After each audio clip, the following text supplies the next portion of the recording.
Hello. So in today's video, I want to talk about a sensitive subject, and it was suggested to me that I do a video on this topic. So I want to be sensitive in how I deliver the message. So, and the topic for today is teenage pregnancies. And when I got the request or the suggestion, I thought about how to deliver the message. And I thought, do I cover this topic from the child's perspective or do I cover from the parent's perspective? And I realized that I should just do it from the parent's perspective, because doing that, I'll be talking about the child. So, teenage pregnancy, it can be very devastating to a family. And so let me set a scenario here. So this type of family, the parents have done everything in their power to bring up the child with, good morals, good values. They have trust in their children that while they're out there, they will make the right decisions for themselves, for their family. And then in the dreaded scenario that child now comes home and tells them, Mom, Dad, I'm pregnant. So I thought, there'll be three ways that I think parents will handle that sort of news. So let's look at parent A. So parent A, they get the news. They are so shattered, so devastated, and in their devastation, they're equally as angry. So in their anger, they disown that child. They send that child packing and tell that child to leave their house. And then there's parent B, they're just as equally as shattered.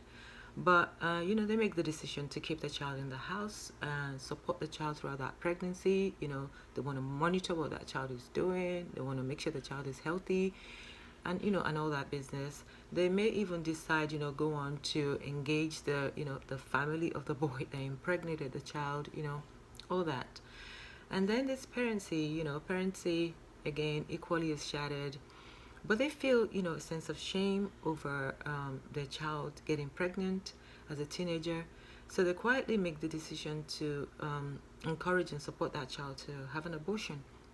And they may come to that decision based on whatever reason. Maybe they don't want their extended family to know, they don't want their neighbors and their friends to know, they don't want the shame for themselves, they don't want the shame for the girl, so they make this decision. Now, I'm not saying in this video that one approach to handle it is the best approach. I would like to think that most parents would probably fall into, the parent B mindset.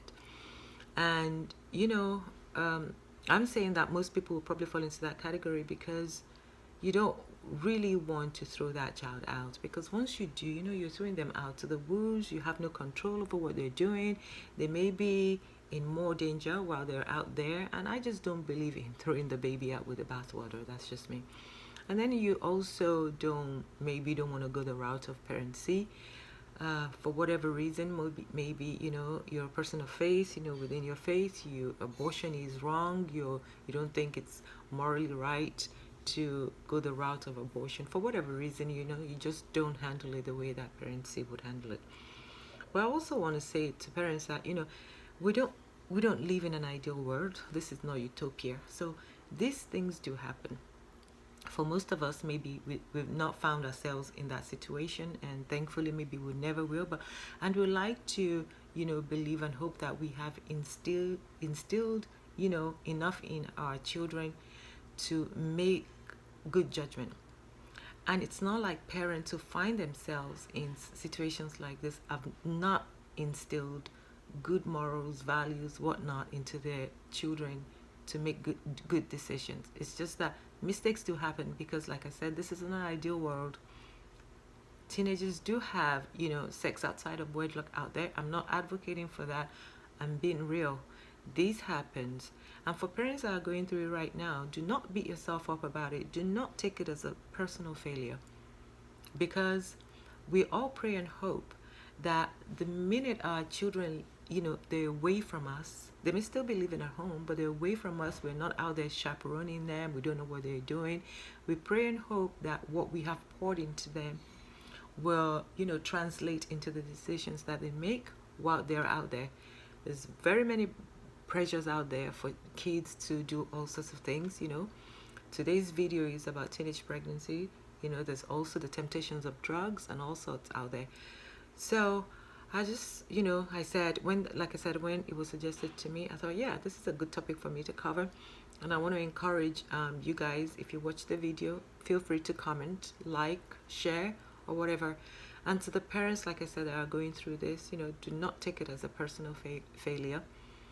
Again, we don't want our teenagers, and when I say teenagers, these are children between 15 and 19, to fall into this, to make this mistake and do this. But let me end by saying, when I was growing up, I knew friends that had children as teenagers, and today those kids, they're a source of joy, they're a blessing to their parents.